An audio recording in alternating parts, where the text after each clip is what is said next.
মার্কিন president Donald ট্রাম্পের চোখ এবার গ্রিনল্যান্ডের দিকে। ভেনেজুয়েলার প্রেসিডেন্ট নিকোলাস মাদুরোকে তুলে নিয়ে যাওয়ার পর গ্রিনল্যান্ড দখলে নিতে মরিয়া ট্রাম্প। তিনি বলেন, গ্রিনল্যান্ডের লোকজন পছন্দ করুক আর নাই করুক, আমরা এই ইস্যুতে কিছু একটা করতে চাই, কারণ আমরা দখল না করলে চীন কিংবা রাশিয়া গ্রিনল্যান্ড দখল করে নেবে, কিন্তু প্রতিবেশী হিসেবে আমরা এদের কাউকে চাই না।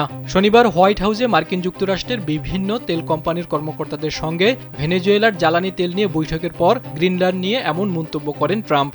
বলেন, আমরা অবশ্যই গ্রিনল্যান্ড দখল করব। যদিও 1951 সালের চুক্তি অনুসারে গ্রিনল্যান্ডে যুক্তরাষ্ট্রের সামরিক ঘাঁটি আছে, কিন্তু শুধু একটিমাত্র চুক্তি গ্রিনল্যান্ডের নিরাপত্তা নিশ্চিত করে না। বিশ্বের সবচেয়ে বড় দ্বীপ গ্রিনল্যান্ডের আয়তন 21,66,086 বর্গ কিলোমিটার, জনসংখ্যা মাত্র 56,583 জন। এই জনসংখ্যার প্রায় 90% ইনুইট জাতিগোষ্ঠীভুক্ত।